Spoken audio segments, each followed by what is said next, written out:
მოგესალმებით, სტუდია რედა პალიტრატივი, გთავაზობთ მორიგ დისკუსიას. დღეს ჩვენ საუბრობთ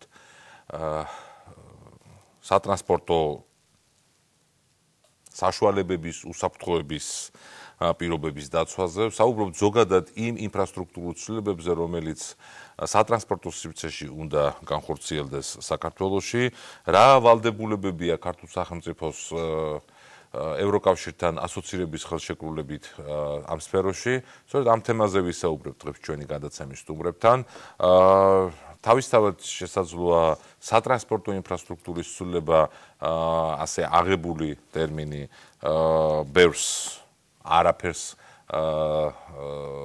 განსაკუთრებულს ნიშნავდეს, მაგრამ თუ ჩაუღრმავდებით ყველა იმ დეტალს, რომელიც ამ ინფრასტრუქტურის ცვლილებას მოსდევს, ეს არის ის გარემოებები, რომელიც ყველა ავტომობილის მფლობელისთვის და არაავტომობილის მფლობელისთვისაც ფეხით მოსიარულებისთვის არის ძალიან მნიშვნელოვანი და ზოგადად ჩვენი სახელმწიფოს განვითარებისთვის არის ერთ-ერთი მნიშვნელოვანი ფაქტორი. სწორედ ამაზე ვისაუბრებთ სახმელეთო ტრანსპორტის სააგენტოს უსაფრთხოების სამსახურის ხელმძღვანელთან შალვა ურიათმყოფელთან, ამავე სააგენტოს საკონსულტაციო ცენტრის უფროსთან ელიზბარ დარჩიაშვილთან და ფონდ პარტნიორობა საგზაო უსაფრთხოებისათვის გამგეობის ხელმძღვანელთან გელა კვაშილავასთან. ვიდრე დავიწყებდეთ ჩვენს გადაცემის სტუმრებთან დისკუსიას, გთავაზობთ სიუჟეტს, რომელიც ჩვენმა კოლეგამ განსაკილანავამ მოამზადა. ჩვენ გადავწყვიტეთ, რომ ერთ სეგმენტზე მოგვემზადებია სიუჟეტი, ეს არის ტრანსპორტის დაზღვევა, რა კომპონენტები აქვს აი ამ საკითხს. ამაზე ვისაუბრებთ სიუჟეტში და სიუჟეტის შემდგომ ჩვენი გადაცემის სტუმრებთან სწორედ დაზღვევის საკითხებით დავიწყებთ დისკუსიას.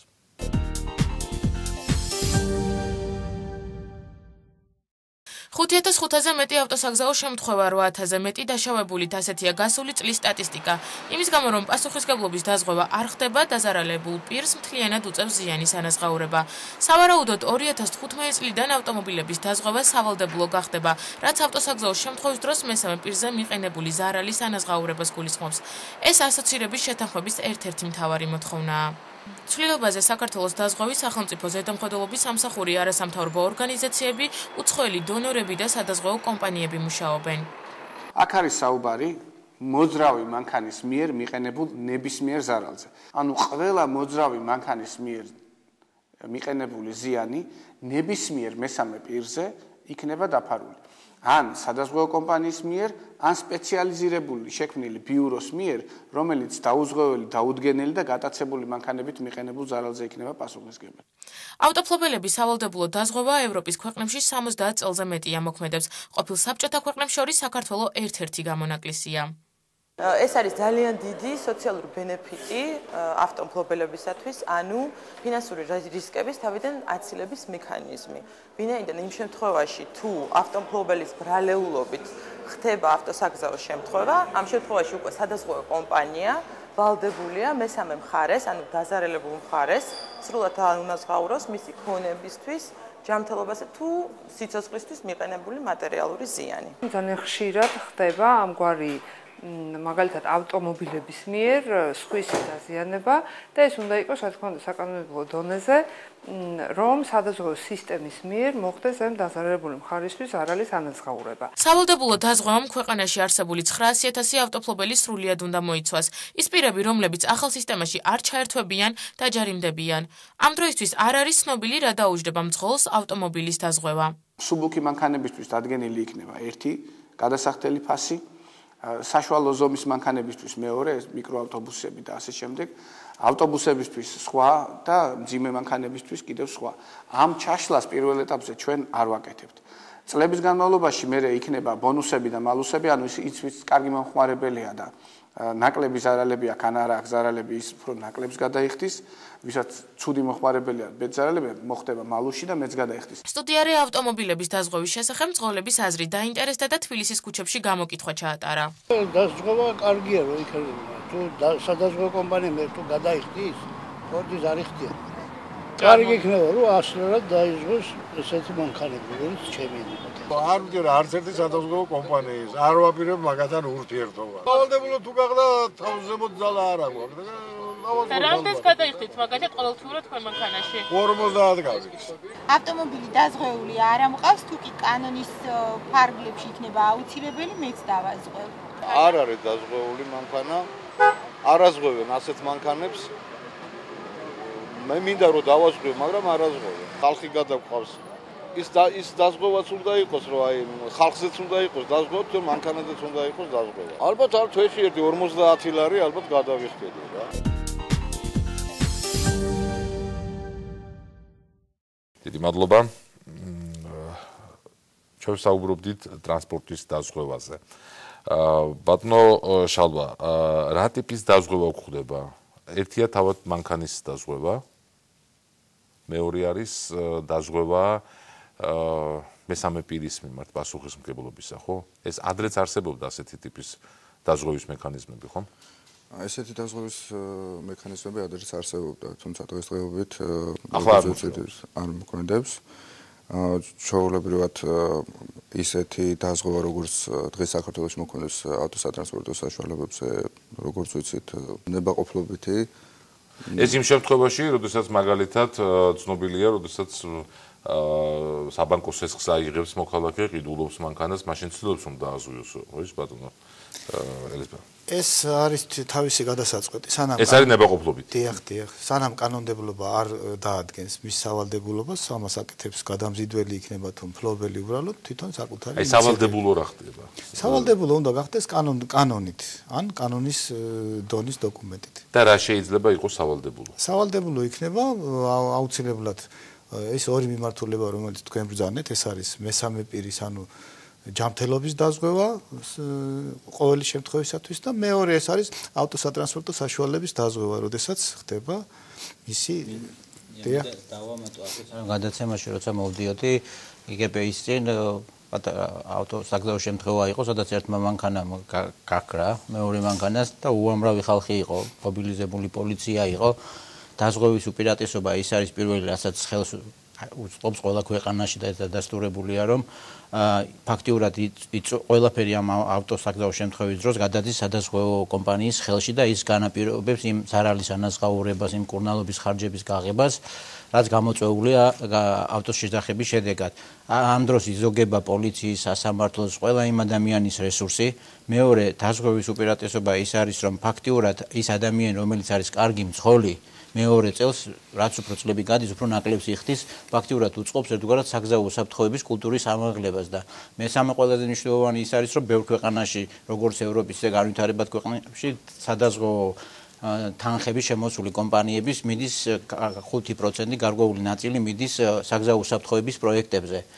საქართველოში არ არის ესეთი ფონდი, რომელიც კონკრეტულად გზების მოწესრიგება, საგზაო უსაფრთხოების კუთხით განათლების პროექტების განხორციელებას შეუწყობს ხელს და იცით ჩვენი ბიუჯეტის შესაძლებლობები და ეს არის ერთი და ერთადერთი შეიძლება ითქვას სფერო, რომელმაც შეიძლება ის დააფინანსოს საგზაო უსაფრთხოების პროექტები საქართველოში და რადგანაც შარშანდელი მონაცემებით საქართველოს გზებზე სადღაც 8000 ადამიანი დაშავდა და 600-მდე ადამიანი დაიღუპა. სტატისტიკა არის მატებაზე თუ ავარიების რიცხვი მოიმატა, დაშავებულების რიცხვმა მოიმატა, შემცირდა სიკვდილიანობა, მაგრამ სიკვდილიანობა იმიტომ შემცირდა, რომ გვედების კანონი შემოვიღეთ 2010 წელს და ფაქტიურად დაადასტურა, რომ თუ ჩვენ გავაკეთებთ აი დღეს რასაც ვსაუბრობთ, იმ დავიცავთ ელემენტარულ უსაფრთხოებას, როგორც მანქანაში შიგნით, როგორც თოვლი თუ მგზავრი, მეორე თუ ინფრასტრუქტურული კუთხით გზებს გავაკეთებთ უსაფრთხოს, ყველასთვის, ქვეითად მოსიარულესთვის, ველოსიპედისტისთვის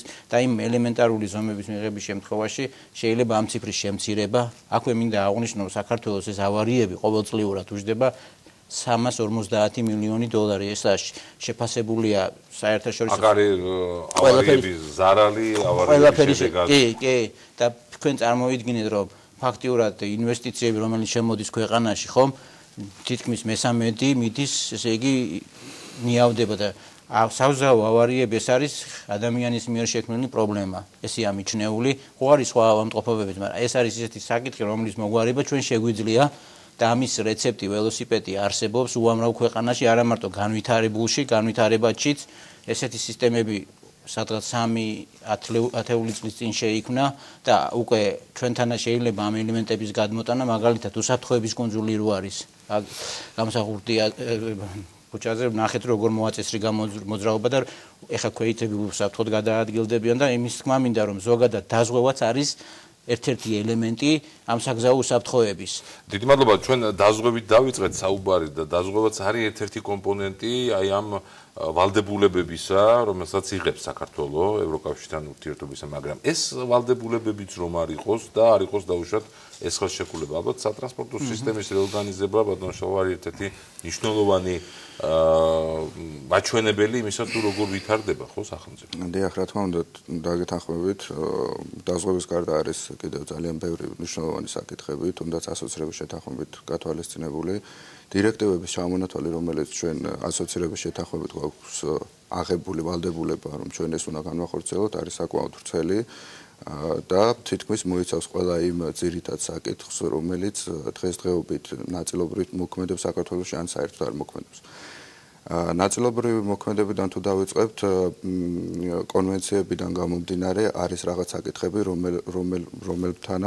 რომელთა განხორციელება საქართველოში ზედმეტ ნაკლებად მიმდინარეობს და უკვე განხორციელებულია თუ ავიღებთ მაგალითად ტახოგრაფის შესახებ შეთანხმებას, ეს არის შეთანხმება, რომელიც არეგულირებს მძღოლების შრომისა და დასვენების რეჟიმებს. როგორც მოგეხსენებათ, მძღოლებმა სატვირთო და სამგზავროს განსაკუთრებით ზედმეტ იმ მძღოლებზე, რომლებიც გადაზიდვებით არის დაკავებული, დიახ, სატვირთო და სამგზავრო. მათ 4 საათნახევრიანი მუშაობის შემდეგ უნდა შეისვენონ 45 წუთი და შემდეგ უნდა გააგრძელონ ისევე მოძრაობა. ამას როგორ ვარეგულირებთ?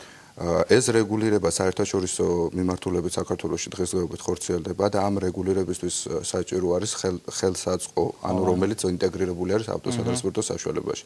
ანუ გადამზიდავი, რომელიც შეიძენს ავტოსატრანსპორტო საშუალებას, მას უკვე ინტეგრირებული აქვს შესაბამისი ხელსაწყო ტახოგრაფი, რომელიც იწერს მონაცემებს მძღოლის შრომისა და დასვენების შესახებ. ტახოგრაფი პირველ ეტაპზე, როდესაც ტახოგრაფის წარმოება დაიწყო მსოფლიოში, პირველ ეტაპზე ეს იყო ანალოგიური. შემდეგ იგი შეიცვალა ციფრულით.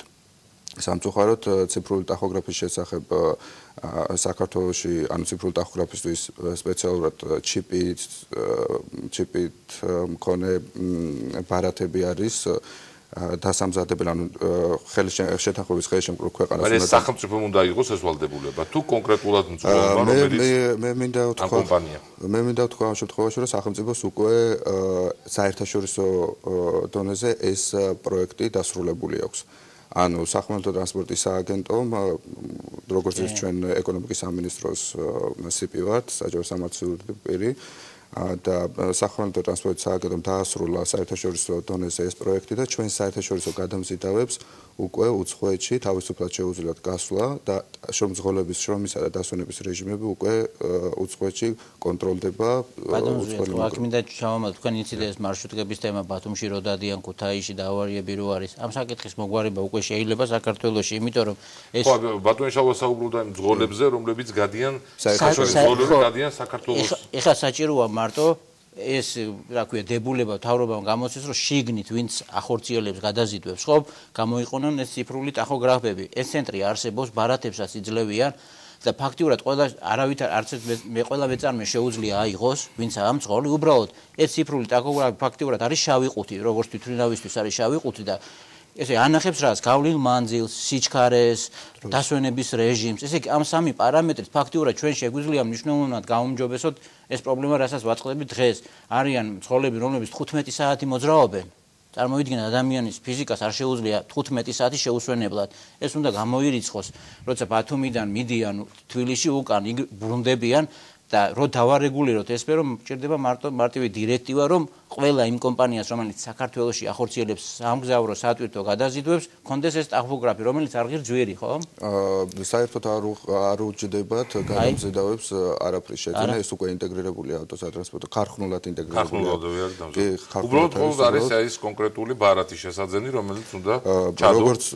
როგორც კიდევ დავამატებდი, როგორც თქვენ მოგეხსენებათ, ევროდირექტივების იმპლემენტაციისთვის აქვს ორი ვადა.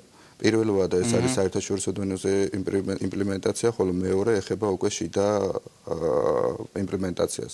ანუ მეორე ვადა არეგულირებს შიდა ქვეყნის შიგნით ჩვენ რამდენი ხნის ვადაში განვახორციელებთ შესაბამის ცვლილებას და მოქნილია ეს ვადაც. ბატონო ზბარ, აი ამას რა თქმა უნდა ჭირდება გარკვეული შემზადებაც, ხო? დიახ. ვინ უნდა გაიაროს ეს შემზადება? უშუალოდ მძღოლმა, გადამზიდავმა კომპანიამ თუ ვინ? მოგახსენებთ, მე ცოტა გავასწრებ მოვლენებს და გეტყვით, რომ ეს მოთხოვნები არ არის ახალი ჩვენთვის. 2007 წლიდან საქართველოს კანონმდებლობაში უკვე არსებობს ასეთი მოთხოვნები და საერთაშორისო გადაზიდვა გადაყვანებში დასაქმებული როგორც მძღოლები, ასევე გადამზიდველები თავიდან ბოლომდე იცნობდნენ ასეთ მოთხოვნებს და ამ მოთხოვნებს ისინი მეტნაკლებად აკმაყოფილებდნენ. აქედან გამომდინარე მოთხოვნა იმისი, რაც ბატონმა შალვამ მოგახსენათ, იყო ორი ტიპის ტაქოგრაფი. ეს არის ერთი ანალოგური ტიპის, რომელიც მექანიკაზე იყო დამყარებული და სარეგისტრაციო ფურცლებზე, ეგრეთ წოდებული მძღოლები, რასაც ეძახიან შაიბას, ამის გამოყენება არ იყო ძნელი და ამას გარკვეული მომზადება არ ჭირდებოდა, მაგრამ როგორც გამოსაყენებლად იყო მარტივი, ასევე გაყალბებისათვისაც იყო მარტივი და დაისვა საკითხი, რომ ანალოგური ტიპის ტაქოგრაფები შეცვლილიყო ციფრული ტიპის ტაქოგრაფებით. აი ციფრული ტიპის ტაქოგრაფს კი ის ბარათები ჭირდება, რაზედაც უკვე იყო საუბარი.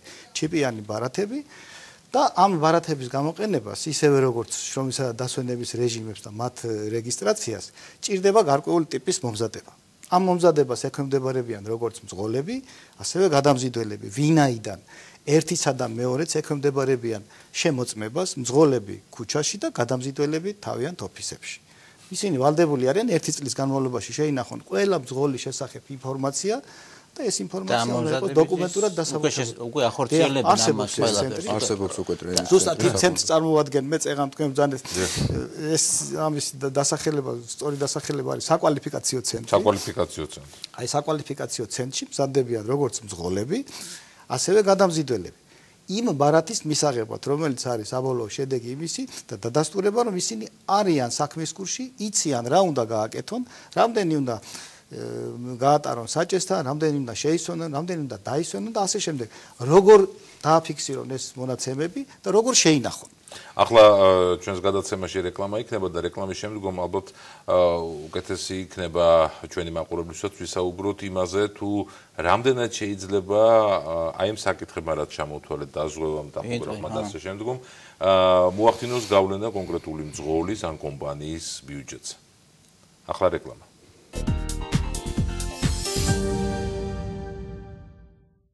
დიდი მადლობა სტუდია რესა და პალიტრატივის დისკუსია ეთერში. ჩვენ ვსაუბრობთ ტრანსპორტის ინფრასტრუქტურის რეფორმაზე და იმაზე თუ რა ვალდებულებები აქვს საქართველოს სახელმწიფოს ევროკავშირთან ასოცირების ხელშეკრულების საფუძველზე, რა უნდა შეიცვალოს სატრანსპორტო ქსელში, როგორ უნდა დაიხვეწოს იგი.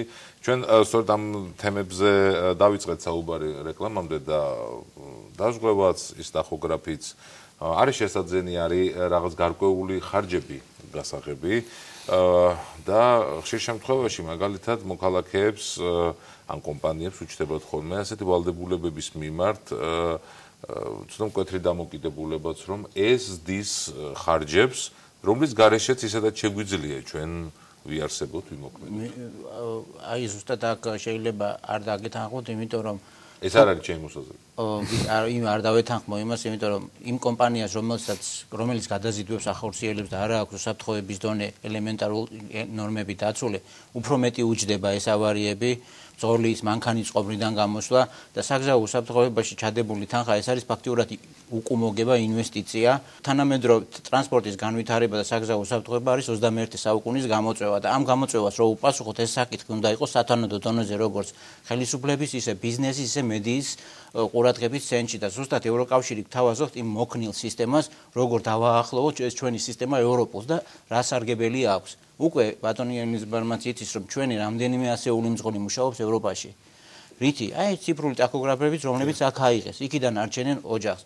მინდა გითხრათ, რომ ტრანსპორტის შენატანი ეკონომიკაში არის მესამედ შეადგენს ქართული ეკონომიკის. სატრანზიტო ფაქტიურად საქართველო არის სატრანზიტო ქვეყანა. ჩვენ თუ გვინდა ეს სატრანზიტო ქვეყანა მიმზიდველი გავხადოთ ესეთი დიდი ბაზრისთვის, როგორც არის ევროპული, ჩვენ იმ რეგულაციებს უნდა დაუახლოვდეთ. კანონმდებლობის ჰარმონიზაციაზეა საუბარი, რომელიც ჩვენთან стереოტიპები ვრცელდება არასწორი ინფორმაცია თითქოს საქართველოს არ შეუძლია აგერც როგორც აღნიშნეს ექსპერტებმა ჩვენ უკვე ფაქტიურად რამდენი ნაბიჯები გადადგმული გვაქვს ბევრი დებულება მიღებული გვაქვს რატიფიცირება ჭირდება უფრო მეტი ყურადღების მიქცევა ჭირდება და ის ხარჯი რასაც გაწევს სახელმწიფო რასაც გაწევს კომპანია ათმაგად მოგებული დარჩებიან იმ თვალსაზრისით რომ ფაქტიურად წარმოიდგინეთ თქვენ ყველა ჩვენ გადამზიდავი კომპანია რომელიც ახორციელებს 1000 მისი ავტომანქანა ღირს ალბათ 100,000-ობით ხო რამე ინციდენტი ავარია რომ მოხდეს დინამო სტადიონთან გადაბრუნდა ტრაილერი აგერ იცით რამდენი ზარალი ნახეს და რატო სუსტად ის რომ ევრორეგულაცია არ შეასრულა და დატვირთა უფრო ზედმეტად ვიდრე ხიდებს შეეძლოთ გატანა იმან ნახა 200,000 ზარალი ერთ-ერთი დირექტივა ზუსტად რა თქმა უნდა გეთახმებით ერთ-ერთი დირექტივა სპეციალურად არის მიძღვნილი ამ საკითხებისადმი რომელიც ზუსტად რეგლამენტაციას უწევს აი იგივე ანალოგიურ საკითხებს რაც არის დატვირთვა რაც არის გაბარიტული ზომები და ასე შემდეგ და საქმე იმაშია რომ ეს პარამეტრები არის არა მარტო მომხმარებლისთვის განკუთვნილი, არამედ განკუთვნილია მწარმოებლისათვის. ჩვენთან შემოსული საავტომობილო ტექნიკა საუბრობთ ავტომობილების დიახ. ავტომობილების წარმოებლებისათვის და ესენი აი ეს მწარმოებლები უკვე ითვალისწინებენ ამას, ვინაიდან ეს მოთხოვნები მათთვისაც სავალდებულოა. მათ უკვე სატრანსპორტო საშუალებები დამზადებული აქვთ ისეთი, რომელიც აღჭურვილია, რომელიც უნდა იყოს აღჭურვილი. ჩვენ სატრანსპორტო იზოლაციაში ვარ მოხდეთ და ეკონომიკა რო არ გაჩერდეს, ამისთვის არის საჭირო ამ რეგულაციების ჩადება, იმიტომ რომ ფაქტურად ქართული პროდუქცია აი ხო ლაპარაკობენ ყველაზე მთავარი პრობლემა რაც არის საზოგადოებაში საუბრობენ ჩვენი თხილი ვერ გავა, ჩვენი პროდუქტი ვერ გავა, შეფუთვა ჭირდება. ჩვენ ზუსტად ტრანსპორტი ერთ-ერთი სფეროა, რომელიც შეიძლება ყველაზე სწრაფად და ადვილად გავიდეს, იმიტომ რომ ცხოველებიც უკვე მოძრაობენ თამეთანხმებით. უბრალოდ საჭიროა რომ მთავრობამ უფრო მეტი ყურადღება მიაქციოს. გეტყვით პირდაპირ ვიტყვით, თავარი პრობლემა არის რომ ამ საკითხს ჭირდება უფრო მეტი უნდა შეიქმნას ორგანიზაცია, რომელიც ამაზე იქნება რაღაცნაირად პასუხისმგებელი. მოდი ასე ვთქვათ, ჯეჯორობით არის სახმელეთო ტრანსპორტის სააგენტო. ეს არის სწორედ ეს ორგანო. არა, მაგრამ კიდევ არის ინფრასტრუქტურის სამინისტრო, კიდევ არის კი, აი ზუსტად ამას საკითხზე მინდა ვკითხო ბატონ შალვაზე, რა აქვს გასაკეთებელი დღეს სახელმწიფოს, რა ტიპის ვალდებულებები, რა ტიპის ინიციატივები აქვს დასაწყები რომ ეს ვალდებულებები რაც ნაგზი აქვს შეასრულოს. კომპეტენციებზე ვსაუბრობდით, წეგან კომპეტენციებთან გავწყვეტეთ, არის ინფრასტრუქტურის სამინისტრო, რომელსაც თავის კომპეტენცია აქვს საზღვაო, რა თქმა უნდა, ეს არის ერთ-ერთი ყველაზე მთავარი მიმართულება, რომ იყოს მოწესრიგებული გზები და იმ სტანდარტების, რომელიც შესაბამისობაში უნდა იყოს თუნდაც ევროდირექტივებთან და მეორე ნაწილი მას ადგილების ჩათვლით, რომელიც აუცილებლად საავტომობილო გზებზე უნდა იყოს იმ ტაქოგრაფიდან აღრიცხული პარამეტრების შესამოწმებლად და დასაცავად. აი ბატონო ეს რა შეეხება მეორე ნაწილს უკვე რაც უშუალოდ კითხვას შეეხება თუ რა აქვს სახელმწიფოს გასაკეთებელი ზუსტად ის დირექტივები, რომელიც ასოცირების შეთანხმებით გვაქვს ჩვენ მონიჭებული ვალდებულება, რომ ჩვენს უნდა განვახორციელოთ, ეს არის ძალიან ნათელი გეგმა გაწერილი ვადებში კომპეტენციების მიხედვით და შესასრულებელი საქმიანობის მიხედვით და თუ სახელმწიფოს მხრიდან იქნება ეტაპობრივად ამ პროცედურების განხორციელება, საბოლოო ჯამში ჩვენ მაქსიმუმ 5-6 წლის შემდეგ მივიღებთ ისეთ შედეგს, რომელიც ძალიან ახლოს იდგება ევროპულ სტანდარტებთან.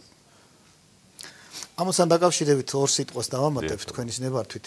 აი დასმულ პრობლემებთან დაკავშირებით მე მინდა ესეთი აზრი გამოვთქვა და ალბათ დამეთანხმებით, რომ საავტომობილო ტრანსპორტს გაუმართლა სხვა დარგებთან მიმართულებით, იმიტომ რომ საავტომობილო ტრანსპორტი მაინც ძირითადად არის საერთაშორისო გადაზიდვა გადაყვანები და ეს მოთხოვნები, რომლებიც არის დადგენილი საერთაშორისო და მოწინავე ქვეყნებში, ჩვენი გადამზიდველების და ჩვენი მძღოლების იქაური ურთიერთობიდან გამომდინარე, ისინი ვალდებული იყვნენ და იძულებული იყვნენ ეს მოთხოვნები ისედაც დაეკმაყოფილებინათ. თავრობამაც გაითვალისწინა ეს მოთხოვნები და ის რაც ასოცირების ხელშეკრულებით არის გათვალისწინებული ის ევროდირექტივები და რეგულაციების მოთხოვნების ძალიან დიდი ნაწილი საქართველოს კანონმდებლობაში უკვე ასახულია. თუმცა არის ხო რაღაც საკითხები, რომელიც აი ტექშემოწმების საკითხი, მაგრამ პრობლემა ხო, რომელიც მოიხსნა ერთი პერიოდი რამდენიმე წლის განმავლობაში საერთოდ არ ხდებოდა და ახლა არის საუბარი იყოს რაიმე ეროვნული მექანიზმები ტექდათვალიერების თუ ეს საერთაშორისო აღიარებული ნორმები ინთავითვე ჩაიდოს კანონმდებლობაში და შესრულდეს. მე შემიძლია გითხრათ, რომ საერთოდ არ გაუქმებულა იმიტომ რომ საქართველოს არის ვენის კონვენციის წევრი და ვენის კონვენცია ავალდებულებს ქვეყანას ტექნიკური დათვალიერება ჩაატაროს კომერციული დანიშნულებით გამოყენებული ტრანსპორტისთვის მაინც. ამიტომ გაუქმებული იყო მხოლოდ კერძო მფლობელობაში არსებული მსუბუქ ავტომობილებთან მიმართებაში და რაც შეეხება სამარშრუტო ტაქსებზე იყო? რა თქმა უნდა იყო. სამარშრუტო ტაქსებზეც იყო, დიდ ავტობუსებზეც იყო, სატვირთო სატრანსპორტო საშუალებებზეც იყო და დღესაც მიმდინარეობს. იმიტომ რომ საერთაშორისო გადაზიდვა გადაყვანაში სხვანაირად ვერ მოხერხდებოდა ამ სატრანსპორტო საშუალებების გამოყენება. მაგრამ 80% შეადგენს მაგრამ რა თქმა უნდა, ეს არის დაახლოებით 20% მთელი ესე წარმოიდგინეთ 80% ჩვენ არ ვიცით 80%-ზე რა მდგომარეობაშია მანქანები. ეს უნდა მოხდეს ეტაპობრივად. არავის არ აქვს იმის ილუზია, რომ საქართველოს Euro 5 მანქანები Euro 5 სტანდარტებს დააკმაყოფილებენ. ამაზე არ არის საუბარი. ეს პროცესი უნდა ქონდეს ამის ილუზია. არა, რომ ერთ დღეში ან რეალობა. ერთ დღეში არა, ხო, მაგრამ ესე იგი უნდა დავიწყოთ აქეთკენ მოძრაობა. ეს სამხურჩე სისტემებს რა შეეხება გამონაბო, მაგრამ ეს უფრო დაკავშირებულია პოლიტიკურ საკითხთან, ნებასთან, რომ ეს თემა რომ საქართველოში არის ძველი ავტოპარკი, თუ არ იქნა სტიმულირება მინდა გითხრათ რომ საქართველოში ეხა ყველაზე მეტად იბეგრება 0-დან 7 წლამდე მანქანები. წარმოიდგინეთ, ახალი მანქანები ყველაზე მეტად იბეგრება. კანონით. ეს უნდა პირიქით უნდა იყოს, ხო? იგივე ქალაქებში ჯიპების კულტურის შესვლა როგორ შეიძლება? ვისაც ბატონო ჯიპი ყავს და ესეთი მანქანა უფრო მეტი უნდა გადაიხადოს ყველგან ესეა. თუ ეს არ არის ახალი რაღაცა, იგივე როცა საუბარია ამ ტრანსპორტის განახლებაზე, ეს უნდა ჩაიდოს რაღაც სტიმულები, რომ ადამიანს შეეძლოს თუ გააკეთებს არჩევანს ახალი უსაფრთხო მანქანისკენ, მას რაღაცნაირად უფრო მეტი ის უნდა კონდეს ინცენტივი, როგორც იტყვიან, აი წამახალისებელი და მეორე რაც არის ჰაერის დაბინძურება წარმოადგენს მზარდ პრობლემას. და ქალაქებში განსაკუთრებით 80% დაბინძურების მოდის ავტოპარკზე. და ზოგადად საგზაო ტრანსპორტი არ არის, ეს არის კომპლექსური თემა, მაგას მინდა რომ ვთქვა, რომ მარტო სახმელეთო ტრანსპორტი ვერაფერს ვერ გააკეთებს. აი ეს არის გზები, ეს არის პირველადი დახმარება, ეს არის განათლება, ეს არის რა ქვია პოლიცია რა თქმა უნდა და ჩვენთან სამწუხარო ჯერ კიდევ არსებობს ეს ის რომ ეს თემა ამ თემას არ ყავს პატრონი როგორც თქვა. პატრონი ჭირდება არა, იმიტომ რომ ეს 21 საუკუნის გამოწვევა, განსაკუთრებით ესეთი ქვეყნებისთვის როგორი ჩვენ ვართ და იგივე თბილისში როცა მიდის საუბარი ესტაკადის მშენებლობაზე გზების ეს უნდა იყოს იმ სააგენტოს, იმ ორგანიზაციის იმის ქვეშ, იმიტომ რომ თუ ახალი გზა არის, იქ მოძრაობა, იქ ქალაქის ცენტრში ქუჩები, ვიწრო ქუჩების პრობლემა, ხო, ამას ყველაფერს ჭირდება მენეჯმენტი. გასაგებია ბატონო, მე მინდა ბატონ შალვას ვკითხვა აი ამ ტექ დათვალიერებასთან დაკავშირებით, ეს გარკვეულწილად საცნობარო ინფორმაციაც არის, ხო, ჩვენი მაყურებლისთვის 2015 წლიდან საქართველოს უნდა გადავიდეს ტექ დათვალიერების საყოველთაო პრინციპზე, ხო? მოკლედ ამ თემაზე საუბარს სანამ დავიწყოთ, ბატონ ელისბარის თემას განვავრცობ და გავაგრძელებ და კიდევ ერთხელ გავიმეორებ იმას, რომ საერთაშორისო მიმართულებით გადაზიდვა გადაყვანების ჩართული ავტოსადანწყებო საშუალება დღემდე გადიან ტექ დათვალიერებას, რაც შეეხება მსუბუქ ავტომობილებს. მსუბუქ ავტომობილებთან დაკავშირებით ტექ დათვალიერება უნდა მოქმედებულიყო დღევანდელი ჩანაწერით, კანონმდებლობაში ჩანაწერით 2015 წლის 1 მარტიდან, თუმცა მთავრობის სხდომაზე მოხდა აღნიშნული საკითხის გატანა და გადავადება ხდება 2017 წლის ბოლომდე, თუმცა დღესდღეობით უწყებათა შორის საბჭოს ვერ დავარქვენ უფრო კომისია შეხვედრები გვაქვს ამ თემასთან დაკავშირებით, რათა გაიწეროს სამოქმედო გეგმა იმ 2 წლის განმავლობაში რა შეიძლება გაკეთდეს და როგორი ეტაპები უნდა გავიაროთ. მაგრამ დაგვიწყდა 2017 წლის ბოლომდე თუ გადაავადა საქართველოს შიდა რეგულაციები 4 წლიანი ვადა გვაქვს. ტექნიკური დათვალიერების უკვე 2018 წლიდან უნდა ამოქმედდეს ის ვალდებულება, რომელიც ევროკავშირთან ასოცირების ხელშეკრულების მიხედვით აქვს. ანუ პრაქტიკულად აი იმ კრიტიკულ მომენტში, როდესაც აი ეს დათქმა მოიხსნება, ანუ ეს გადავადება მოიხსნება, საქართველოს უკვე ამ ვალდებულების პირისპირ რჩება.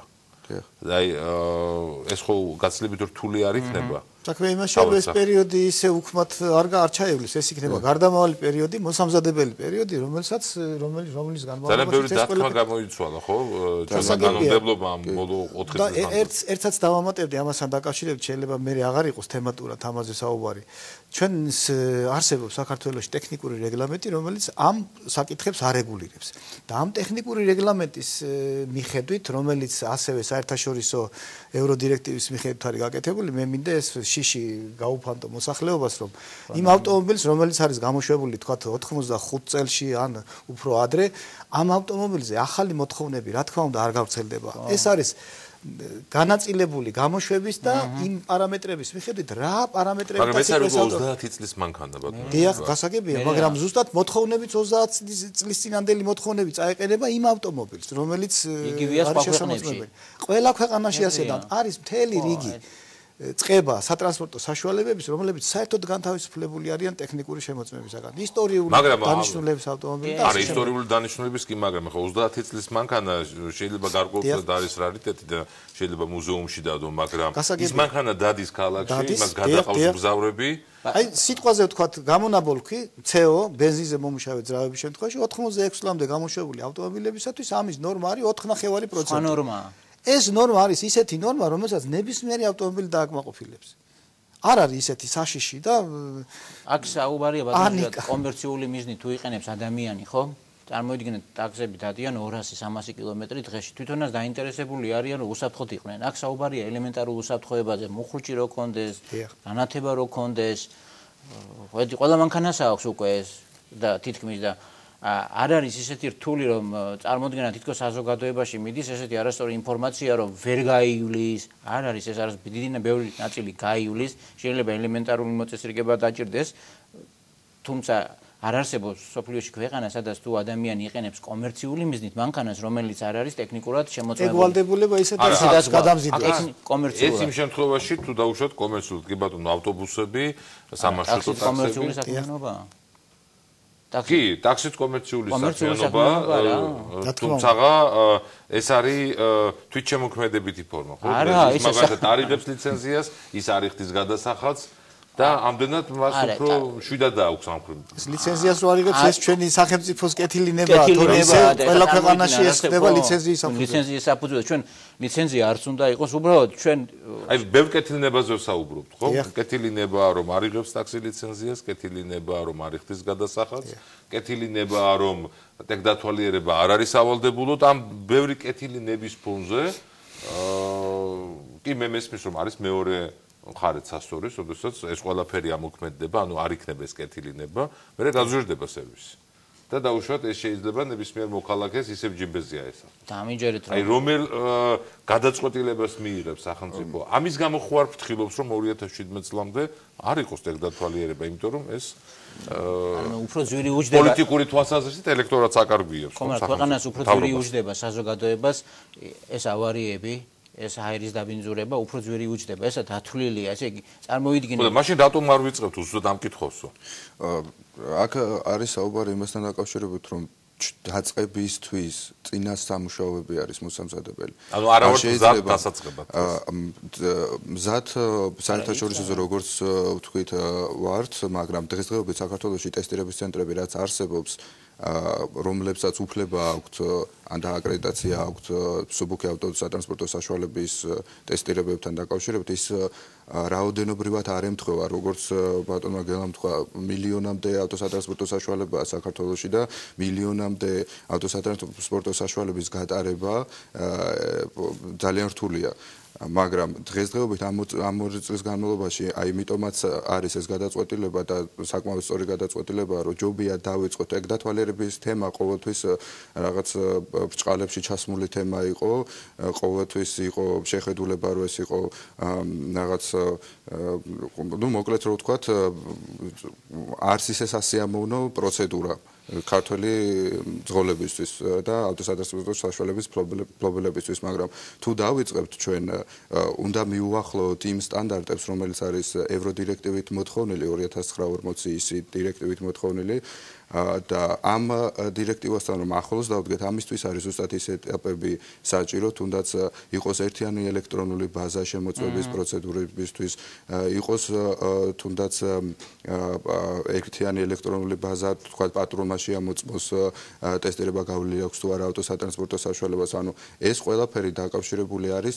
ტექნიკურ სამუშაოებთან, რომელსაც შესაბამისად თავისი ვადა ჭირდება და თუ ჩვენ ამ ვადას არ გამოვიყენებთ, ამ ვადაში არ გავწერთ თვეების მიხედვით თუ ჩვენ რა უნდა გავაკეთოთ, იქ ძალიან ბევრი ტექნიკური თემაა, ტექნიკური დეტალია, რომელზეც დღეს რომ ვისაუბროთ, ალბათ მთელი დღე ხო, მაგრამ რამდენად უფრო ეფექტური იქნებოდა, რომ აი ამ 3 წლის განმავლობაში მეთოდურად რაღაც თითო დეტალი ყოველ 6 თვეში დამატებოდა ტექდათვალიერებას და ესე უცბად არ აღმოჩენილიყო მთელი ეს ასეთი დიდი ავტოპარკი 3 წლის შემდგომ ფაქტის წინაშე რომ აი 3 წლის გამოდის ხო 2017 წლის ბოლომდე დღევანდელი მოთხოვნები რაც გვაქვს რამდენიმე კომპონენტებში მე ვგულისხმობ თუნდაც საჭის მუხრუჭის ღვედის და ასე შემდეგ ჩამონათვალს რომელიც ტესტირებისთვის არის აუცილებელი ტექდათვალიერებისთვის არის აუცილებელი ეს არის ის მოთხოვნები რომელიც ნებისმიერ ავტოსატრანსპორტო საშუალების ფლობელს უნდა აინტერესებდეს და მისი წყობრიდან გამოსვლა რა თქმა უნდა პირველი ინტერესი უნდა იყოს რომ თუ ის არ მუშაობს შესაბამისად ესე იგი საფრთხე ექმნება მის მოძრაობას ნორმალურად გადაადგილებას ანუ ჩვენ აქ არ ვსაუბრობთ დამსჯელობით მეთოდებზე ჩვენ აქ ვსაუბრობთ ტექდათვალიერებაზე აღმოჩენაზე იმ ხარვეზე რომელიც ავტოსატრანსპორტო საშუალებას აქვს და ჩვენ ვეუბნებით რომ ამ შემთხვევაში გულისხმობ ტესტირების ცენტრებს ეუბნებიან რომ თქვენ უნდა გამოასწოროთ და პრობლემა გაქვთ თქვა მუხრუჭზე რომელიც შეიძლება თქვენი სიცოცხლის ფასად და გახდეს და მე მგონი აქ არც არავინ არ დაობს იმაზე რომ ის კომპონენტები რომელიც მნიშვნელოვანია რომ შემოწმდეს ძირითადი კომპონენტები ჩვენ ვერ დავიწყებთ ისე როგორც არის ევროკავშირის წევრ ქვეყნებში ამის დაწყება დღესდღეობით საქართველოში სასტარტო პოზიციაზე იყოს საკმაოდ რთულია მაგრამ შეიძლება საბოლოო პროდუქტი იყოს ხომ ეს დიახ მაგრამ ეტაპობრივად ამის განხორციელება უფრო კარგი იქნება ვიდრე თავიდანვე თქვა ზუსტად მაგას ვსაუბრობდი რომ ეს საუბარია თქვა მარჯვენა მხარეს საჭიანი ავტოსატრანსპორტო საშუალებები რომელიც თქვა ტექპასპორტით დაფიქსირებული და შემდეგ ხდება მის გადატანა მარცხენა მხარეს და ტექპასპორტით და იდენტიფიცირების დროს აღმოჩნდება რომ მარჯვენა მხარეს თუნდაც სატვირთო ავტომობილებში სადაც სამგზავრო სკამებია ჩამონტაჟებული და ტექდათვალიერების და ტექპასპორტის მიხედვით ეს ავტოსატრანსპორტო საშუალება არის სატვირთო და არა სამგზავრო ანუ რაღაც აი ამ დონეზე შეღავათები გავრცელდება თუმცა ეს შეეხება უკვე იმ სამოქმედო გეგმას, რომელსაც მთავრობა ალბათ წარუდგენს და უმოკლეს ვადაში წარუდგენს საზოგადოებას თუ რა ეტაპებით მოხდება ამ ტექდათვალიერების თქვენ რომ ძანეთ გარკვეული პარამეტრების დავიწყოთ ამ პარამეტრებს მე ჩემის აზრით მგონია მაინც დაჭირდება იგივე იმ ხაზების რაოდენობა იმ ტესტირების ცენტრების რაოდენობა და ეს იქნება უფრო ალბათ არა სასარგებლო სიტუაცია იგივე იმ ტესტირების ცენტრების ფლობელთათვის და ასე შემდეგ ხომ უნდა იყოს დადგენილი რომლის მიხედვითაც მაგალითად ეს ტესტირების ცენტრები დაიწყებენ ჩამოყალიბებას. სტანდარტები დადგენილია, ცნობილია და ზუსტად ერთ-ერთი დირექტივა, რაც წეგან მოგახსენეთ, არის მაგ საკითხებისადმი მიძღვნილი და სხვათა შორის ეს დირექტივა ჩვენს კანონმდებლობაში მისი წინამორბედი, რომელიც ძალიან არ განსხვავდება ახლანდელი მოქმედი დირექტივისგან, ეს ამ დირექტივის საფუძველზე არის შექმნილი ჩვენი ტექნიკური რეგლამენტი. ბატონო ზურიათ, მინდა აღვნიშნო, რომ მთავარი არის ეს კანონმდებლობის ჰარმონიზაცია. ჩვენი არსებული, ამიტომ ყველაზე დიდი სამუშაო ამ ასოცირების ხელშეკრულების შესრულებაში რაც ეხება ტრანსპორტს კანონმდებლებს აქვს ძალიან დიდი სამუშაოა და თქვენ აბსოლუტურად გეთანხმებით იმაში რომ ჩვენ არ შეიძლება რომ რაღაც ფაქტის წინაშე დავდგეთ 3 წლის მერე ამაზე მუშაობა და დასაწყებია უკვე დღეიდან კანონმდებლობაზე პირველ რიგში და იმ სტანდარტებზე რომლის ჩარჩოებშიც მერე იმოქმედებენ ის სატესტო ცენტრები და ეკონომიკურ საბჭომ როგორც ვიცი და როგორც აქ აღნიშნეს რომ ამ მიმართულებით ცდილობს კონკრეტული სამოქმედო გეგმა გაწეროს და თუ ეს გეგმა დაიდება და თუ იქნება გაწერილი სიტყვაზე 15-ში ამას ვაკეთებთ კანონმდებლობის კუთხით სტანდარტების კუთხით კარგია ესე იგი ეს გაწენ გადადგმული ნაბიჯია და თუ ეს არ განხორციელდა ერთ დღეში ეს ვერ შესრულდება და ძალიან დიდი ჩიხი წინაშე აღმოჩნდებით 2018-ში. თუმცა ეს შეეხება მხოლოდ სავალდებულობას, თორე ნებაყოფლობით ამ პროცესის განხორციელებას დღესაც შეუძლია დღეს რომ იყოს სურველი მძღოლი შეუძლია როგორც აი 2018 წლიდან ევროვალდებულებით უნდა იყოს საქართველოს უზრუნველყოფილი, აი გადაწყვიტა რომ თავისი მანქანა მოაწყოს.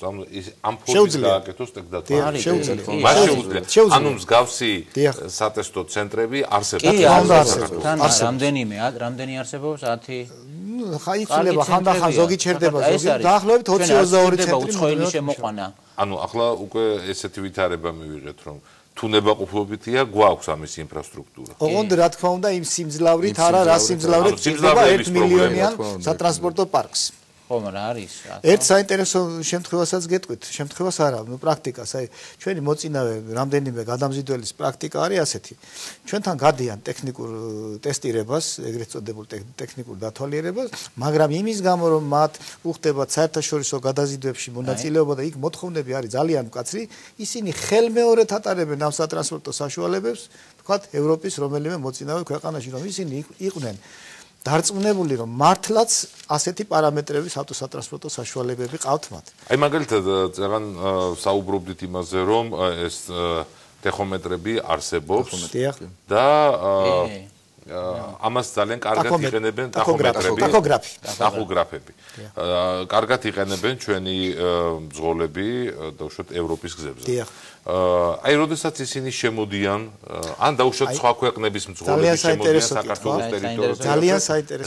როგორ ხდება აი ამისი კონტროლი? საქმე იმაშია, რომ აი როგორც ბატონმა შალვამ თქვა, დასვენებისა და შრომის რეჟიმები არის რამდენიმე მიმართულებით. მათ შორის ერთ-ერთი ის არ არის, მაინც და მაინც მხოლოდ დღევანდელ დღეს არის აღირიცხება და დღევანდელ დღეს რა დრო გაატარა საჭესთან ეს აღირიცხება. აღირიცხება ძალიან დიდი პერიოდი და იგივე ბარათების ტევადობა, ციფრული ტახოგრაფებისათვის გამოყენებული ბარათების ტევადობა შეადგენს 28 დღეს. ანუ, როდესაც მძღოლს გააჩერებენ ქუჩაში, გააჩერებს თქვა საპატრულო პოლიცია, რომელიმე სპეციალური სამსახური, ის ვალდებულია წარუდგინოს მას 28 დღის წინანდელი ჩანაწერები. ანუ ეს მძღოლი სად დადიოდა ამ დროს?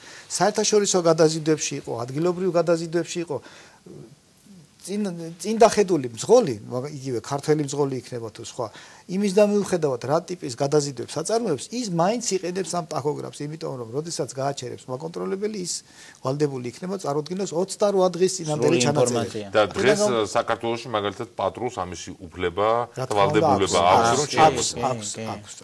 საქართველოს ადმინისტრაციულ სამართალდამცავთა კოდექსის 119 და 127 მუხლების მიხედვით კონტროლზე გზებზე კონტროლის ვალდებულება აქვს საპატრულო პოლიციას, ხოლო კომპანიებში მძღოლების შრომისა და დასვენების რეჟიმებს აკონტროლებს სახმელეთო ტრანსპორტის სააგენტოს მონიტორინგის ჯგუფი.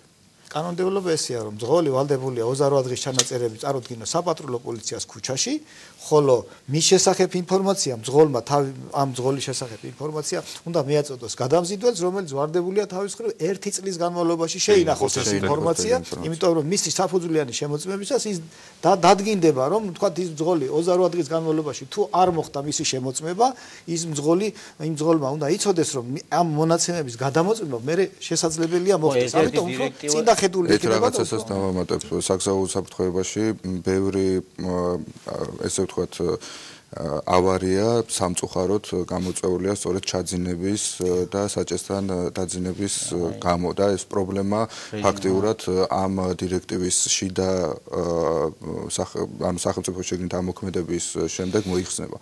იმიტომ რომ უკვე რეგლამენტირებული გახდება ის სამუშაო საათები, ნორმირებული სამუშაო საათები, რომელიც ჩვეულებრივ შემთხვევაში უნდა გამოიყენოს მძღოლმა და ფაქტიურად ძალიან ბევრ პრობლემას მოხსნას. ანუ უკვე შეიძლება პატრულმა გააჩეროს რომელიმე გადამზიდავი და თუ დააფიქსირებს რომ 4 საათ ნახევარზე მეტი გაუჩერებლივ და თორე დღეში შეუძლია 9 საათი ან პირაში ორჯერ 10 საათი. კი, ძალიან სოლიდური. აი მაგალითად ჩვენ ხო ერთი ავტობანი გვაქვს ფაქტიურად რომელიც აკავშირებს ბათუმიდან რომ შემოდიან ეს თურქი ტრაილები. წარმოვიდგინეთ ერთი 10 დღის წინ იყო ესეთი საგზაო შემთხვევა რომ აზერბაიჯანი მძღოლი ჩაეძინა და ეს გადავარდა. მთელი ის ხო დაიკეტა მთელი მაგისტრალი. და საათნახევარი 2 საათი მოძრაობა საერთოდ არ არსებობდა აღმოსავლეთ და დასავლეთ შორის. ესე იგი წარმოიდგინეთ ამხელა ეკონომიკური ზარალია ქვეყნისთვის ესეთი შემთხვევები აქ საუბარია ისეთ ტრაილერებზე რომლებიც ავიცი კეტავენ ძალიან დიდი გაბარიტების არიან და ფაქტურად თუ რამე ხდება მათ თავზე მაშინ იკეტება მთლიანად მოძრაობა და ამიტომ ამის აღსრულება და ამის განხორციელება განსაკუთრებით უცხო ქვეყნის მძღოლებზე მნიშვნელოვანია. დასვენებასთან ერთად ბოდის სვიფტი შეიძლება ორი სიტყვა კიდევ დავამატო. ის ტაქოგრაფი, რომელიც რომლისგან დასვენების რეჟიმებს იწერს ასევე ავტომობილის მოძრაობის სიჩქარეს. რომელიც რაზეც საუბრობდა. გვარი შავი ყუთი. შავი ყუთი. და ყველა ინფორმაცია და ამასთან დაკავშირებით არის მეორე ევრო დირექტივა, რომელიც არის სიჩქარის შემზღუდველი მოწყობილობების შესახებ. ცალკე დირექტივაა, რომელიც ავალდებულებს ავტომწარმოებლებს, ასევე გადამზიდველებს, რომელსაც ძველი გამოშვების სატრანსპორტო საშუალებები ყავთ, რომ ისინი აღჭურვონ ამ სიჩქარის შემზღუდველი მოწყობილობით, ხოლო ახლები თვითონმა ქარხნულად არიან აღჭურვილი. ეს იმიტომ არის საჭირო, რომ ავტომობილის მით უმეტეს თანამედროვე ავტომობილს გააჩნია სიმძლავრის ძალიან დიდი მარაგი.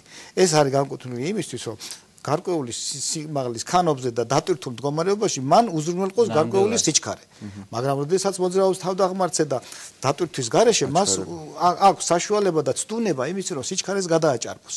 ეს რომ ასე არ მოხდეს, ავტოსატრანსპორტო საშუალებაში არის გამოწერილი სიჩქარის შემზღუდველი მოწყობილობა. ეს არის ფიზიკა, ესე იგი და რეგულირების სფეროსაც გეტყვით. სატვირთოებში ეს არის დარეგულირებული არაუმეტეს 90 კმ/სთ-ისა, ხოლო ავტობუსებში არაუმეტეს 100 კმ/სთ-ისა. თქვენ წარმოგიდგენიათ ტრასებზე ალბათ შეხვედრი ხართ. ეს ეგრეთ წოდებული მარშრუტკები რა სიჩქარით დადიან. როდესაც ეს მოთხოვნა იქნება შესრულებული, ამ სიჩქარით ისინი რა თქმა უნდა ფიზიკურად ვერ გადაადგილდებიან და დიდი მადლობა ეს ინფორმაცია რაც ახლა ჩვენი დისკუსიის დროს თქვენ მიაწოდეთ მაყურებელს არის ძალიან მნიშვნელოვანი და მართალია მოტივი ჩვენი დღევანდელი დისკუსიის იყო ის თუ რამდენად ემზადება ან რამდენად არის მზად ზოგადად ჩვენი სახელმწიფო იმ ვალდებულებების შესასრულებლად რომელიც მან აიღო ევროკავშირთან ასოცირების ხელშეკრულებით მაგრამ თითოეული ეს საკითხი უკავშირდება ძალიან ბევრ მოქალაქეს ჩვენი სახელმწიფოსი, იმიტომ რომ აი დღეს კიდევ ერთხელ თქვა ჩვენს გადაცემაში და ეს სტატისტიკა აბსოლუტურად გადამოწმებადია, უკვე მილიონს მიაღწია ავტოპარკმა საქართველოში და ეს არის მზარდი სტატისტიკა. დიდი მადლობა შალვაურიად ყოფელს, ერისბარ დარჩიაშვილს და გელა კვაშილავას, ისინი იყვნენ დღეს სტუდია არის და პალიტატივის დისკუსიის სტუმრები, დაველოდებით თქვენს კითხვებს, მოსაზრებებს და იმედი გვაქვს, რომ ამ თემაზე ჩვენ კიდევ ბევრჯერ მოგვიწევს საუბარი ჩვენ სტუდიაში და ჩვენ დღევანდელ სტუმრებსაც მოვიწევთ აუცილებლად ამ გადაცემაში. მე გემშვიდობები და გადაცემის ბოლოს გთავაზობთ ევროინტეგრაციის ქრონიკას, ეს არის მუდმივი რუბრიკა ჩვენი გადაცემისა, თუ რა ხდებოდა გასული კვირის განმავლობაში სწორედ ევროინტეგრაციის კუთხით საქართველოში.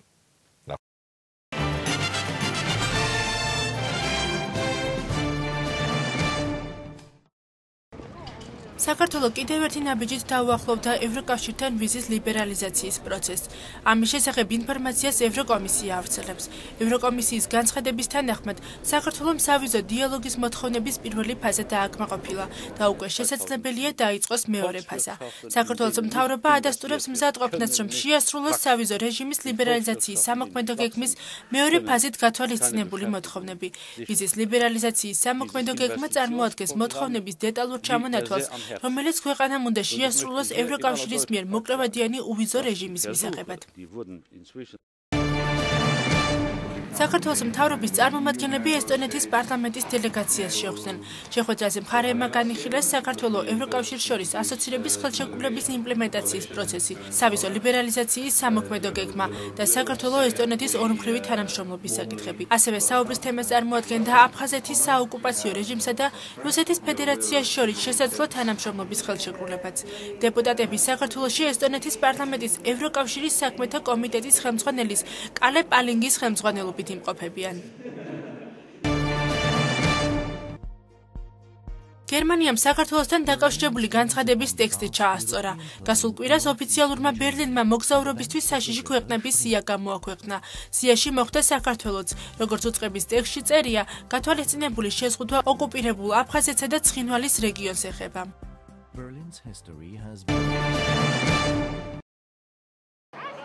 ევროკავშირთან ასოცირების შეთანხმების თანახმად, საქართველოს მოქალაქე მძღოლები, რომლებიც მგზავრების გადაყვანასა და სატვირთო გადაზიდვებს ევროგაერთიანების ტერიტორიაზე ახორციელებენ, 2 წლის შემდეგ სავალდებულო პროფესიულ გადამზადებას გაივლიან. მძღოლებს ევროკავშირის მიერ აღიარებულ სასწავლო ცენტრებში ყოველ 5 წელიწადში ერთხელ სპეციალური პროგრამით გადაამზადებენ. სწავლების შემდეგ მძღოლები სერტიფიკატსა და კვალიფიკაციის დამადასტურებელ ბარათს აიღებენ.